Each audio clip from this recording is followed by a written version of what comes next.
چند لوگوں کا مسئلہ نہیں ہے، یہ بہت بڑا طبقہ ہے لوگوں کا، جس میں کیا عوام، کیا علماء، کیا خواص، کیا چھوٹا، کیا بڑا، کیا امیر، کیا غریب، ہر آدمی ہی اس خود پسندی میں مبتلا ہے، اور ہر شخص ہی اس خوش فہمی میں ہے کہ مجھ جیسا تو دوسرا ہے ہی کوئی نہیں، جو خوبیاں اور جو کمالات میرے اندر ہیں وہ دنیا میں کسی اور کے پاس کہاں آئے۔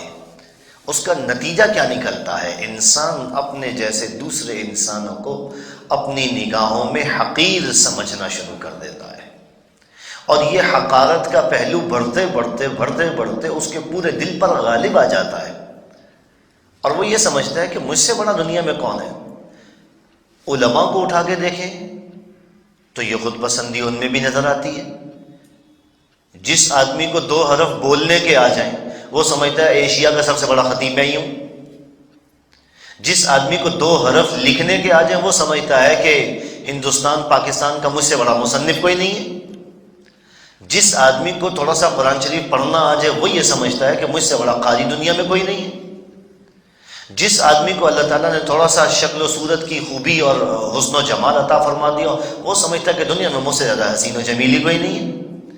جس آدمی کے نیچے 4 پہیوں کی موٹر آ جائے وہ سمجھتا ہے کہ دنیا میں مجھ سے زیادہ خوش نصیب انسانی کوئی نہیں ہے۔ جس آدمی کے پاس 4 پیسے آ جائے وہ انسان کو انسان سمجھنے سے انکار کر دیتا ہے۔ جس آدمی کے پاس گھر بڑا ہو جائے، جس آدمی کی کوٹھی بڑی ہو جائے، وہ انسان کو انسان سمجھنے کے لیے روادار نہیں ہوتا۔ یہ جو خود پسندی کا مرض ہے، یہ ایک ایسا مرض ہے جو انسان کو آہستہ آہستہ اندر سے چاٹنا شروع کر دیتا ہے۔ جیسے دیمک کا کیڑا ہوتا نا، وہ اندر ہی اندر لکڑی کو چاٹتا رہتا ہے یہاں تک کہ لکڑی بھربھری ہو جاتی ہے اور وہ لکڑی گر جاتی ہے، اس میں کسی قسم کا مضبوطی، جماؤ اور کوئی اہمیت اس کی باقی نہیں رہتی، لکڑی بھربھری ہو جاتی ہے۔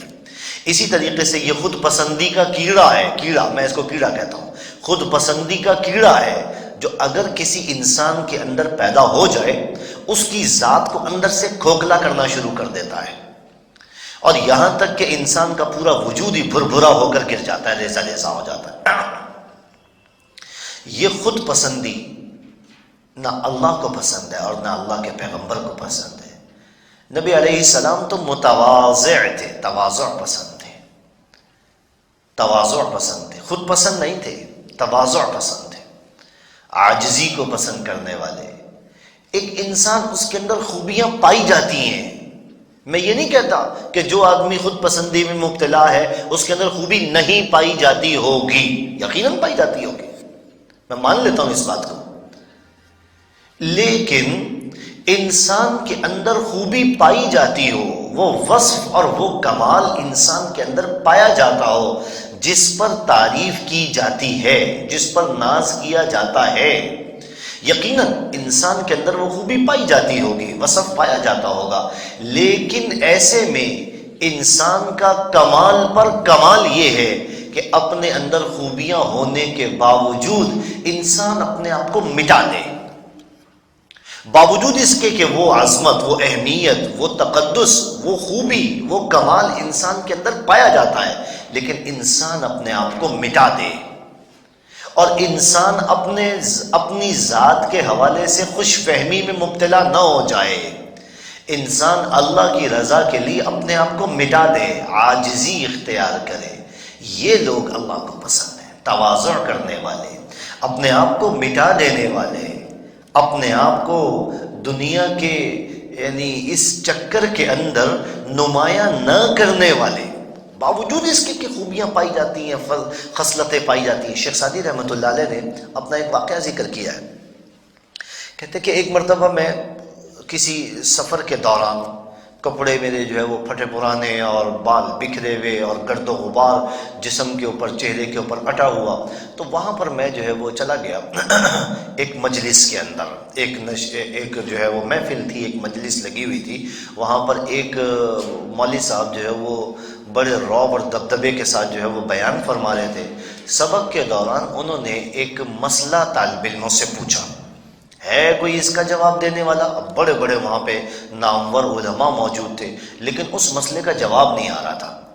کسی کو اس کا جواب نہیں آ رہا تھا، اور وہ مولوی صاحب جو ہے وہ بیٹھ کے بار بار کہے ہیں تمہیں تو آتا ہی کچھ نہیں ہے، تمہیں تو پتہ ہی کچھ نہیں ہے، اتنا سا مسئلہ نہیں حل کر سکتے، اتنے سے مسئلے کا جواب نہیں دے سکتے، تم اپنے نام کے ساتھ علماء کے القابات لگاتے ہو، تم کیسے عالم ہو تم؟ اب وہ بیٹھا ہوا جو ہے نا وہ للکار رہا تھا اور ادھر سے جواب نہیں آ رہا تھا۔ شیخ سعدی رحمۃ اللہ علیہ اس مجلس میں بیٹھے ہوئے تھے، کافی دیر تک اس کی سنتے رہے۔ جب دیکھا نا کہ یہ کچھ زیادہ قابو سے باہر ہو گیا ہے تو کہنے لگے کہ حضرت اگر اجازت ہو تو میں کچھ بات کروں۔ تو اب مولوی صاحب جو ہے نا وہ ایک دم دیکھ کے نا ذرا تھوڑے سے وہ ہوئے کہ یہ کہاں سے منہ اٹھا کے آ گیا بھائی، کپڑے دیکھو اس کا، حلیہ دیکھو اس کا، اس بیچارے کو کیا پتا ہوگا۔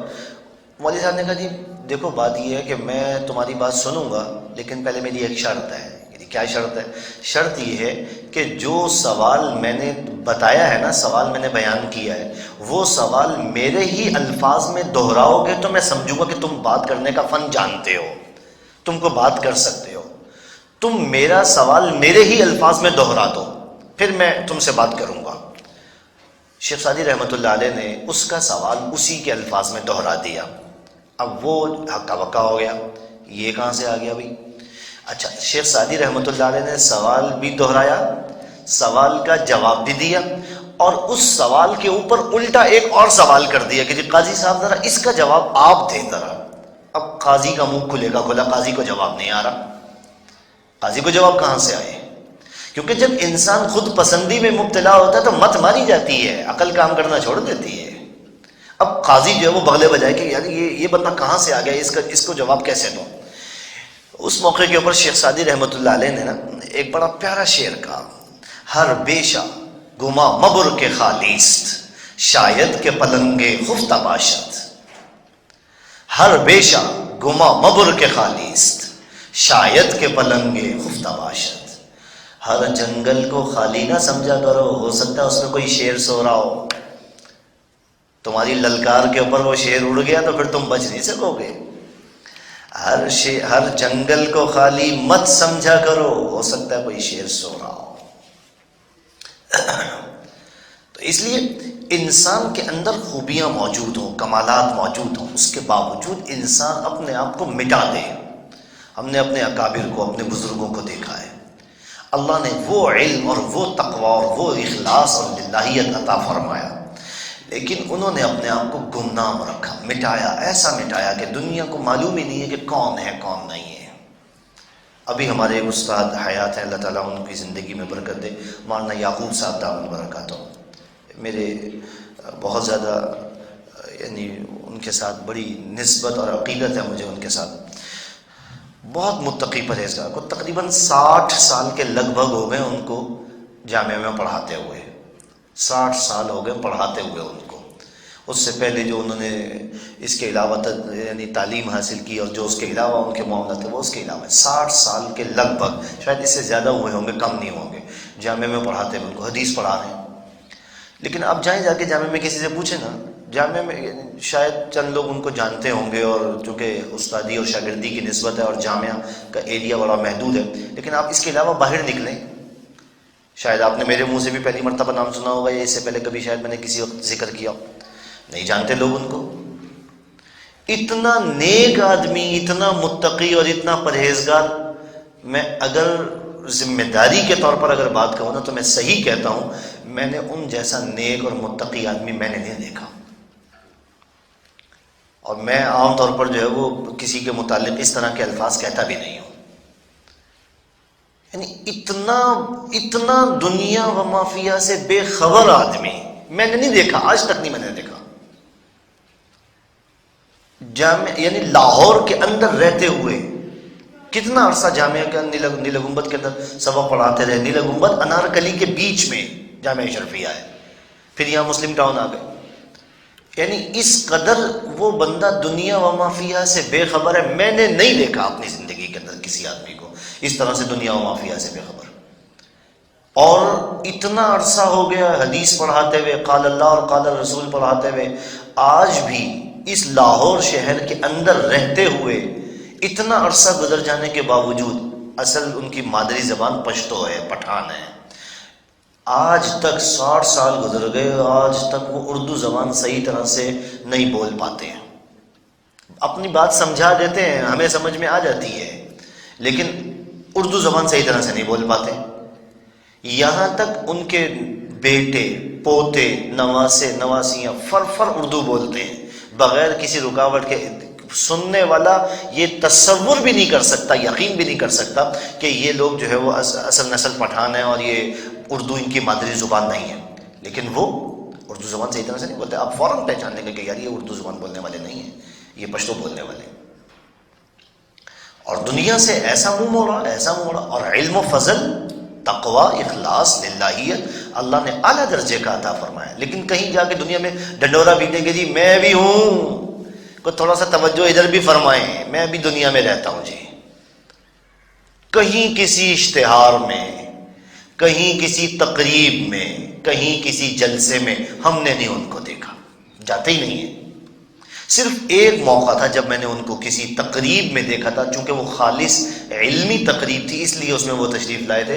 جس وقت میری کتاب مسند امام احمد کی تقریب رونمائی ہوئی تھی، جامعہ کے اندر ہی ہوئی تھی، اور اس میں اچھے خاصے بڑے بڑے نامور علماء تشریف لائے تھے، وہ واحد موقع تھا جس میں وہ کسی کتاب کی تقریب رونمائی کے لیے شرکت کے لیے آئے ہوں، ورنہ میں نے ان کو کسی تقریب میں بھی شرکت کرتے، یعنی دنیا سے، دنیا کی یعنی یوں سمجھ لیجئے کہ خواہشات سے اور دنیا کی تعریفوں سے بالکل لا تعلق، الگ تھلگ ایک الگ دنیا میں آباد ہیں، اپنے آپ میں مست ہیں، اپنے آپ میں مگن ہیں، اللہ اور اس کے رسول صلی اللہ علیہ وسلم، بس یہی زندگی ہے، یہی زندگی ہے۔ ایسے اللہ والے موجود ہیں، ابھی بھی دنیا میں موجود ہیں، لیکن اکثریت کن لوگوں کی ہے؟ ہر آدمی یہ چاہتا ہے، کیمرے کی جناب جو ہے نا وہ چکا چوند نے ہر انسان کو بہکا دیا ہے، ہر آدمی چاہتا ہے 24 گھنٹے میں کیمرے کے سامنے رہوں، ہر ٹی وی چینل کے اوپر میں دستیاب ہوں۔ کیوں؟ انسان اپنے آپ کو خود سمجھتا ہے، انسان اپنے آپ کو مٹانے کے لیے تیار نہیں ہے۔ جس دن انسان اپنے آپ کو مٹا لے اور اپنے آپ کو اللہ کے حوالے کر دے، خود پسندی کے مرض سے اپنے آپ کو نکال لے اور اپنے آپ کو عاجزی اور تواضع کے مقام پر فائز کر لے، اللہ اسے مقام بلند عطا فرماتا ہے، عزت عطا فرماتا ہے، بلندیاں عطا فرماتا ہے، درجے عطا فرماتا ہے۔ اللہ کا وعدہ ہے، نبی علیہ السلام نے ارشاد فرمایا، من تواضع للہ رفعہ اللہ، جو اللہ کی خاطر تواضع اختیار کرتا ہے اللہ اسے بلندیاں عطا فرماتا ہے۔ اور ایک حدیث میں فرمایا نبی اسلام نے، مسند کی ایک روایت کے اندر آتا ہے، فرمایا 3 چیزیں ہیں میں قسم کھا سکتا ہوں ان 3 چیزوں کے اوپر۔ نبی علیہ السلام فرماتے ہیں 3 چیزیں ہیں میں ان کے اوپر قسم کھا سکتا ہوں کہ یہ ایسے ہی ہوگا۔ پہلی چیز فرمایا میں قسم کھا سکتا ہوں صدقہ کرنے سے انسان کے مال میں کمی نہیں ہوتی، میں قسم کھا کے کہہ سکتا ہوں تم صدقہ کرو تمہارے مال میں کمی نہیں ہوگی، اللہ کے نبی نے فرمایا۔ دوسری چیز فرمایا میں قسم کھا کے کہہ سکتا ہوں معاف کرنے سے انسان کی عزت میں اضافہ ہوتا ہے، قسم کھا کے کہہ سکتا ہوں، اللہ کے نبی نے فرمایا۔ معاف کرنا سیکھو، معاف کرنا سیکھو۔ اور تیسری چیز فرمایا میں قسم کھا کے کہہ سکتا ہوں جو اللہ کی رضا کے لیے تواضع اختیار کرتا ہے اللہ اس کے درجے بلند کر دیتا ہے۔ جو اللہ کی رضا کے لیے تواضع اختیار کرتا ہے اللہ اس کے درجے بلند کر دیتا ہے، میں قسم کھا کے کہتا ہوں۔ اس لیے اپنے آپ کو مٹانا، اپنے آپ کو گمنام کرنا سیکھو۔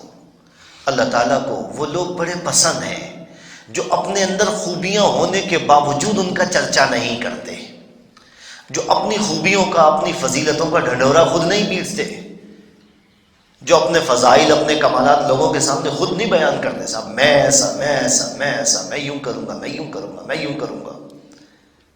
دیکھو خوشبو جو ہے نا وہ بتانے سے نہیں معلوم ہوتی، خوشبو کی جو مہک ہوتی ہے وہ اپنے آپ ہی پھیل جاتی ہے اور وہ بتا دیتی ہے، مہک خود بتا دیتی ہے کہ یہاں خوشبو ہے۔ خوشبو کو بتانا نہیں پڑتا کہ میں بھی یہاں پہ ہوں، اس لیے تمہیں بتانا نہیں پڑنا چاہیے کہ میں بھی یہاں پہ ہوں، تمہاری مہک پھیلنی چاہیے۔ اپنا تزکیہ، اپنی طہارت، اپنی پاکیزگی، اپنا تقدس خود بیان کیا تو کیا کمال کیا۔ اور دوسرے لوگوں کو اجازت ہے کہ کسی کی تعریف بیان کریں، لیکن اس میں اس چیز کا خیال رکھنا چاہیے. نمبر 1، اگر کسی کی کوئی خوبی معلوم ہو، کسی کی کوئی صفت معلوم ہو، کھلے دل کے ساتھ اس کو تسلیم کرے، اس کا اعتراف کرے. اللہ نے اگر کسی کو کوئی خوبی عطا فرمائی ہے نا، ہمارے یہاں ایک مصیبت ہے، ہم اعتراف نہیں کرتے. اس بندے کو بھی اجازت نہیں کہ اپنی خوبی بیان کرے، دوسرے بھی نہیں بیان کرتے اس کی خوبی. اس کی خوبی کو بیان کرنا چاہیے، اس کی حوصلہ افزائی کرنی چاہیے. جس آدمی کو اللہ نے جو صفت اور جو خوبی عطا فرما رکھی ہو، اسے کھلے دل کے ساتھ تسلیم کرنا چاہیے. ایسا ہے نہیں، جس آدمی میں کوئی خوبی کوئی وصف پایا جاتا ہے، لوگ اس کے راستے میں ڈنڈے لے کے کھڑے ہو جاتے ہیں، رکاوٹیں لے کے کھڑی ہو جاتے ہیں. نہیں، اس کے اندر کوئی خوبی کیوں پیدا ہو گئی بھائی؟ اس خوبی کے اندر کیڑے نکالنے. دوسروں کی خوبیوں کا اعتراف کرنا چاہیے، حوصلہ افزائی کرنی چاہیے. نمبر 1، اس شرط کے ساتھ کہ اس میں مبالغہ آرائی نہ ہو، مبالغہ آرائی نہ ہو. کیونکہ بعض اوقات ایسا ہوتا ہے کہ لوگ دوسروں کی خوبی بیان کرنے میں اس قدر مبالغے سے کام لیتے ہیں کہ وہ مبالغہ بھی اپنی مبالغہ آرائی کے اوپر شرمندہ ہو جاتا ہے.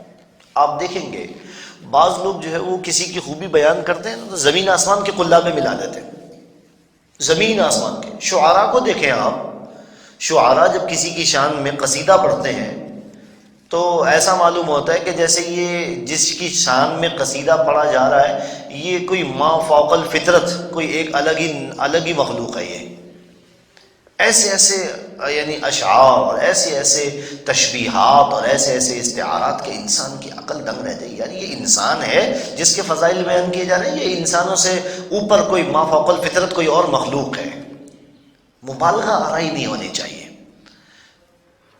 اور نمبر 2 کہ منہ پر کسی کی تعریف کرنا، منہ پر کسی کی تعریف کرنا نبی اسلام نے پسند نہیں فرمایا.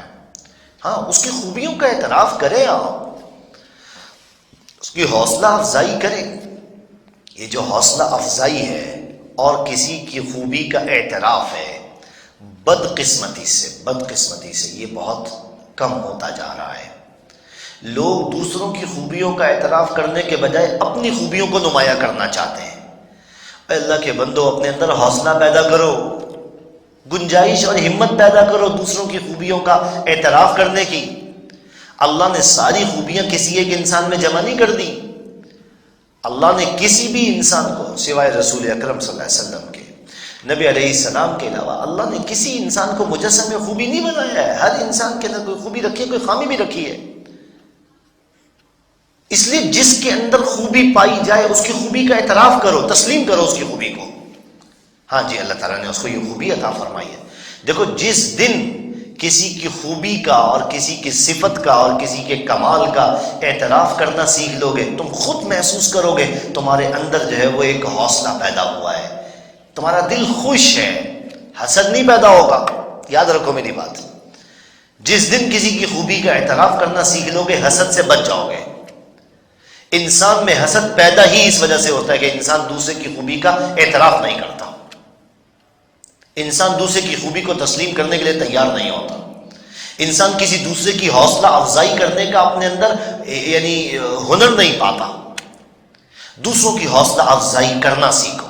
کسی آدمی نے نیکی کا کام کیا ہے، اس کی حوصلہ افزائی کرو، اس کی پیٹھ ٹھوکو تاکہ اور وہ مزید نیکی کے کام میں بڑھ چڑھ کے حصہ لے، اور مزید بڑھ چڑھ کر وہ نیکی کے کاموں میں حصہ ڈالے. یہاں کیا ہوتا ہے، ایک آدمی نیکی کرنا چاہتا ہے، ایک خاتون نے جو ہے وہ نماز پڑھنا شروع کر دی. اب دوسری جو اس کی سہیلیوں کیا کہتی ہیں، اچھا 900 چوہے کھا کے بلی اب حج کو چلی. وہ پہلے ہی مرحلے پہ اس کی ٹانگ کھینچ دیتے ہیں. ایک خاتون نے پردہ کرنا شروع کر دیا، اچھا ساری زندگی تو جناب جو ہے نا وہ ایسے منہ کھلے پھرتی رہی، اور اب جب بڑھاپا آیا تو جو ہے نا وہ نقاب کرنا شروع کر دیا، پردہ کرنا شروع کر دیا. اب جب شادی ہوگی تو پردہ کرنا شروع کر دی، شادی سے پہلے نقاب کرتی، شادی سے پہلے پردہ کرتی. مطلب اس کی حوصلہ افزائی نہیں کرنی، اس کی ٹانگ کھینچنی ہے تاکہ وہ اس کی حوصلہ شکنی ہو جائے اور وہ ہمت ہار دے. یہ جو ٹانگیں کھینچنے والے اور حوصلہ شکنی کرنے والے ہوتے ہیں، یہ بہت بڑے مجرم ہیں، یہ بہت بڑا جرم کر رہے ہیں. ان کو پتہ نہیں ہے کہ یہ لوگوں کے راستے میں کتنے بڑی رکاوٹ بن رہے ہیں. حوصلہ افزائی کرنا سیکھو، حوصلہ شکنی نہ کرو۔ بچہ گھر میں جب کوئی چھوٹا سا کام کرتا ہے، آپ اس کی حوصلہ افزائی کس طرح سے کرتے ہیں؟ تالیاں بجاتے ہیں اس کے لیے، اس کو انعام دیتے ہیں، اس کو جو ہے وہ شاباش دیتے ہیں، بچہ خوش ہو جاتا ہے، وہ پھول کے کپا ہو جاتا ہے کہ لو جی میں نے بڑا تیر مارا، حالانکہ آپ کو بھی پتا کہ اس نے کچھ نہیں کیا، لیکن کیوں کرتے ہیں آپ؟ تاکہ اس کے اندر مزید شوق پیدا ہو، تاکہ اس کے اندر مزید جذبہ اور ولولہ پیدا ہو۔ آپ اس کی حوصلہ افزائی کرتے ہیں۔ جس دن آپ بچے کی حوصلہ شکنی کرتے ہیں، اس دن بچے کی ہمت جوابتے جاتی ہے۔ حوصلہ افزائی کرنا سیکھیں، اپنوں کی، بیگانوں کی، جس کے اندر کوئی خوبی پائی جاتی ہے، جس کے اندر کوئی وصف پایا جاتا ہے، اس کی وصف کا اور اس کی خوبی کا اعتراف کرنا سیکھیں۔ اللہ مجھے بھی اور آپ کو بھی عمل کی توفیق عطا فرمائے۔